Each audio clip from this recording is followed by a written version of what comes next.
ఈ మధ్య కాలంలో ఏమైందంటే స్మార్ట్ ఫోన్ ఉండిందంటే చాలు. అదో ఓ అది దాన్ని వీడియో కింద ఎవడి దగ్గరైనా, ఎక్కడైనా మీరు రికార్డింగ్ చేయొచ్చు. ఒకటి. రెండోది సోషల్ మీడియా వేల సంఖ్యలో ఆహ్, పెట్టుకున్నారు. దానికి ఇంకో విషయం ఏమంటే ఎథిక్సు, మారల్స్ మర్చిపోయినారు జీవితంలో. హ్మ్. రాను 20 ఏళ్ల క్రితం ఏమైనా ఇటువంటి న్యూస్ వస్తే ఎట్టి పరిస్థితుల్లో కూడా ఎవరు దీన్ని టెలికాస్ట్ చేసేవాళ్ళు కాదు. ఈ పోను స్మార్ట్ ఫోన్‌ని ఏ విధంగా కెమెరాగా ఉపయోగించినారో అప్పటి నుంచి పబ్లిక్ లైఫ్, ప్రైవేట్ లైఫ్ ఏమీ లేదు.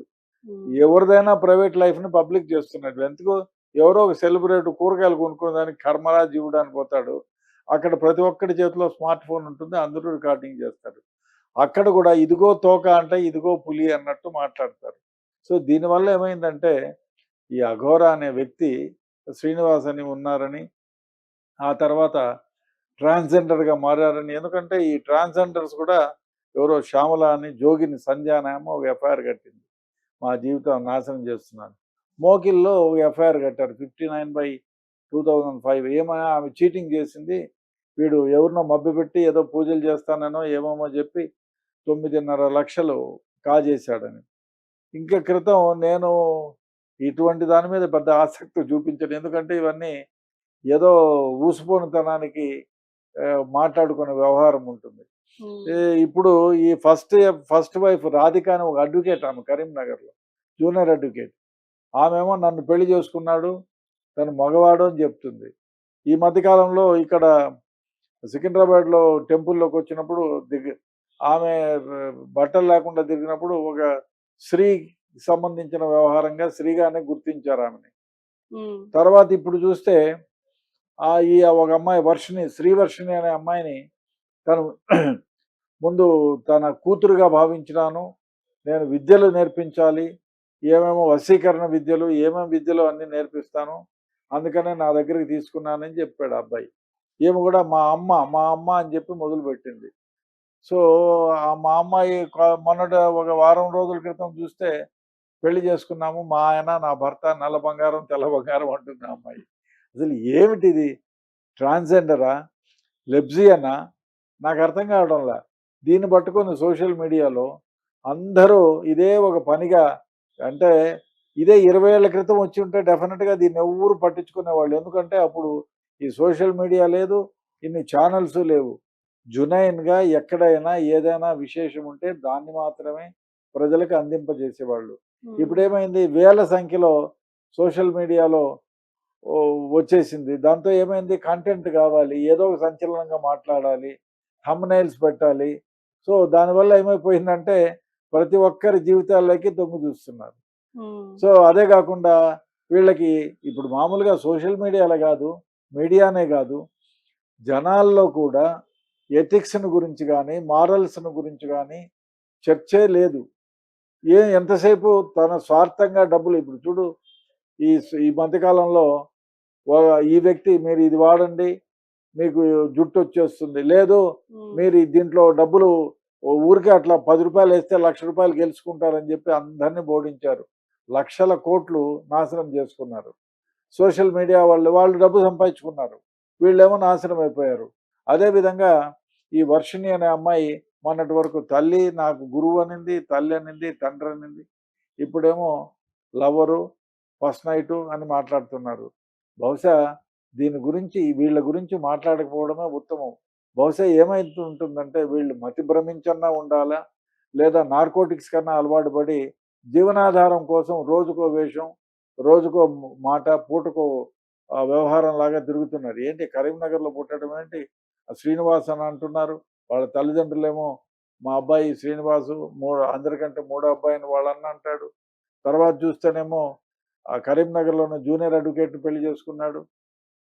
ఈ ట్రాన్స్‌జెండర్స్ ఏమో వాడు మా పరువు ఆహ్, బ ట్రా తీస్తున్నారని. ఆ! మా పరువు వాడు ట్రాన్స్‌జెండర్‌గా మారి ఆపరేషన్ చేయించుకొని మా పరువు తీసుకున్నారని వాళ్ళంటారు. మాకేమో యోని పూజలు చేస్తాను, ఆ పూజలు చేస్తానని చెప్పి దాదాపు 10,00,000 రూపాయలు కాజేసినారని అక్కడ కేసు పెడుతున్నారు. ఇవన్నిటిని చూస్తే వాడు పని లేని ఒక మామూలు వ్యక్తి.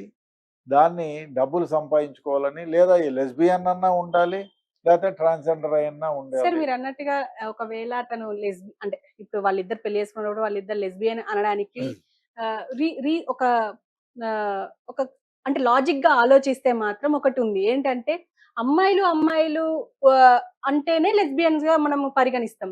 కానీ తనకి అసలు అమ్మాయి అంటే హార్మోన్సే లేవు అని జెప్పేసి అందరూ వాదిస్తున్నారు. వాదిస్తేది వేరు, నిజంగా నిజం వేరు. వాదించేది అందరూ వాదించొచ్చు. మీరు హ్మ్. నేను కూడా వాదించొచ్చు. అది వాదన కాదు. హ్మ్. నిజంగా హార్మోనల్‌గా లేదు. ఆ అబ్బాయి మగ పురుషుడే గాదు. అది కొందరు అంటున్నారు ట్రాన్స్‌జెండర్‌గా మారేక ముందు అన్ని ప్లాస్టిక్ సర్జరీలు చేయించుకున్నారు. అమ్మాయిలాగా మారడానికి అన్ని అవయవాలను గూడా మార్చుకున్నారు. హ్మ్. ప్లాస్టిక్ సర్జరీ చేసుకుని బ్రెస్ట్ ఇంప్లాంట్ చేసుకున్నారు. ఇవన్నీ చెప్పినప్పుడు ఆ ట్రాన్స్‌జెండర్‌గా ఉన్న వ్యక్తిని ఇంకొక అమ్మాయి అట్రాక్ట్ అయిందంటే లెస్బియనే ఉంటుంది. వేరేముంది?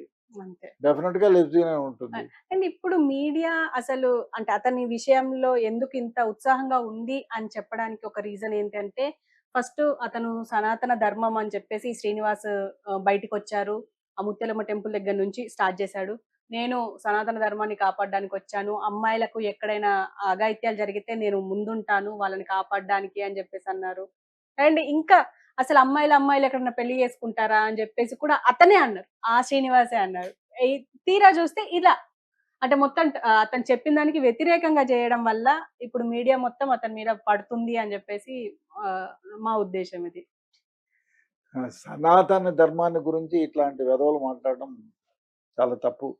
సనాతన ధర్మాన్ని గురించినటువంటి వ్యవహారం అసలు సనాతన ధర్మం అంటే ఏమిటో అతనికి తెలుసా? తెలీదు. సనాతన ధర్మం అంటే ఏమిటి? పూర్వకాలం నుంచి వచ్చే ధర్మాన్ని మనం కాపాడాలనేదే సనాతన ధర్మం. సనాతనం అంటే ఎప్పుడు పుట్టిందో తెలియంది. హ్మ్. సనాతనము దానికి పుట్టుక లేదు. ఎప్పటినుంచో వస్తుంది. ఆ ధర్మాన్ని కాపాడటం. సనాతన ధర్మం అంటే తెలియని వ్యక్తి ఇట్లా పెళ్ళిళ్ళు చేసుకుంటూ ఇంకొక రాధిక అనే అమ్మాయిని పెళ్లి చేసుకున్నాడు. అక్కడెవరో మా శ్రీవర్షిని, మోనిక అదే మోకిల శ్రీవర్షిని. మోకిల. మోకిలాలో ఎవరో యోని పూజ చేస్తానని 10,00,000 కాజేశాడు. వాడి దగ్గర డబ్బులు కాజేస్తున్నాడు. వీడి దగ్గర పూజలు చేస్తానంటాడు. నేను దానికి శవాలు తింటానంటాడు. ఇవన్నీ పిచ్చి పిచ్చి వ్యవహారాలు. పిచ్చి పట్టినా ఉండాలి. లేదు జనాల్ని పిచ్చోళ్ళని చేసి డబ్బు సంపాదించాలనే వేవలో ఉండాలి తప్ప, ఇతను సనాతన ధర్మాన్ని గురించి మాట్లాడే హక్కు కూడా ఇతనికి లేదని చెప్తాను. అంటే ఇతన్ని అరెస్ట్ చేయడానికి కానీ అంటే ఇప్పుడు చాలా మంది ఇతని పైన కేసులు పెడుతున్నారు. పోలీసులు ఎందుకు ఇతన్ని అరెస్ట్ చేయట్లేదు అని జెప్పేసి అందరి డౌట్ సార్. ఇప్పుడు పో పో అరెస్ట్ చేయడానికి కాంటెంట్ ఉండాలి గదా! హ్మ్. అరెస్ట్ ఇప్పుడు వాడు చెడ్డవాడు అంటాను నేను. అని ఎఫ్ఐఆర్ కట్టిస్తాను పోలీసోళ్ళ దగ్గర. దానికి చెడ్డవాడు అని చెప్పడానికి ఎవరినన్నా కొట్టిండాలా, చంపిండాలా, మోసం చేసిండాలా? ఏదో ఒక ఆధారం ఉండాలి గదా! హ్మ్. అవి లేకుండా చెప్పి ఇప్పుడు వాడు ట్రాన్స్‌జెండరు. ఇప్పుడు ఎవరినో మోసం చేసింది ఎఫ్ఐఆర్ కట్టారు. హ్మ్. 9,000 ఎంతో 9,00,000 9,00,000. మోసం చేసినారు. ఎఫ్ఐఆర్ కట్టినారు. ఆ అబ్బాయిని తీసుకొస్తారు. వీళ్ళు ఎట్లా ఇచ్చారు? ఆన్‌లైన్‌లో ఇచ్చారా? క్యాష్ ఇచ్చారా? దాన్ని ఎఫ్ఐఆర్ చేస్తారు. అది చార్జ్ షీట్ ఏస్తారు. కోర్ట్‌లో పెడతారు. ఇప్పుడు ఈమె ట్రాన్స్‌జెండర్‌ల పరువు పోగొడుతుంది అని పెడితే దానికి ఏం కేస్ అవుతుంది? ఏం కేస్ కాదు. హ్మ్. అదే విధంగా ఇప్పుడు మొదటి వైఫ్ రాధిక అని ఉందే. ఆమె కంప్లెయింట్ ఇస్తే నన్ను పెళ్లి చేసుకొని నన్ను వదిలేసిపోయినాడు. నాకు ఇబ్బంది పెట్టినాడు. నా దగ్గర డబ్బు కాజేశాడు. నా దగ్గర నగలు కొట్టేసినాడు అంటే డెఫినిట్‌గా చీటింగ్ కేసో, ఇంకో కేసో ఎఫ్ఐఆర్ పడతారు. ఓకే. ఇప్పుడు ఈ శ్రీవర్షిని పెళ్లి చేసుకునింది కదా! ముందేమో దేవుడా, దేవత, మా అమ్మ అనింది ఆ అమ్మాయి. హ్మ్. ఇప్పుడేమో భర్త, నా భర్త అంటుంది. బట్ ఇటువంటి వ్యవహారం చూస్తే నిజంగా బాధేస్తుంది. అంటే వీళ్ళు ఏమిటి సమాజానికి ఏమి నేర్పించాలనుకున్నారు? సనాతన ధర్మం అంటే ఏమిటి? హ్మ్. అంటే రోజుకొక మాట మాట్లాడడం సనాతన ధర్మమా? రోజుకొకరిని పెళ్లి చేసుకొని వదిలేయడం సనాతన ధర్మమా? నిజంగానే చెప్తే ఇటువంటి వాళ్ళు సనాతన ధర్మాన్ని గురించి మాట్లాడకపోవడం చాలా ఉత్తమం. మనం గూడా ఇటువంటి వాళ్ళ గురించి మరీ మరీ చర్చించడం బాధాకరం. ఇది waste of time, waste of energy మనకి. అంటే అంటే డ్యూటీలో ఉన్న పోలీస్ పైన చేయి చేసుకోవడం, చంపడానికి ప్రయత్నించడం అంటే కత్తితో పైనకెళ్ళాడు ఈ శ్రీనివాస్.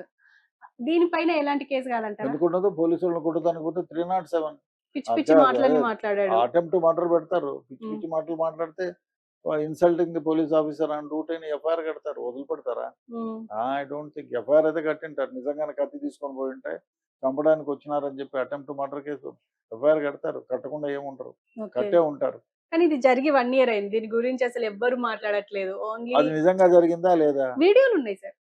వీడియోలో కత్తి ఇప్పుడు అంటే ఇప్పుడు సినిమా అతని దగ్గర త్రిశూలం ఉంటది, ఒక కత్తి ఉంటది. ఉమ్, అండ్ అతను ఎవరో ఇంటికెళ్ళాడు. మాట్లాడేసి వస్తుంటే పోలీసులు అంటే అక్కడ గుమిగూడారని చెప్పేసి పోలీసులెళ్తే, పోలీసులనే అన్‌పార్లమెంటరీ లాంగ్వేజ్ మాట్లాడి, "ఏం చేస్తావు?" అది ఇది అని కూడా మాట్లాడి అన్పార్లమెంటరీ లాంగ్వేజ్ మాట్లాడినందుకు ఏదన్నా పెట్టి కేసు పెట్టింటారు. డెఫినెట్ గా కేసు పెట్టింటారు.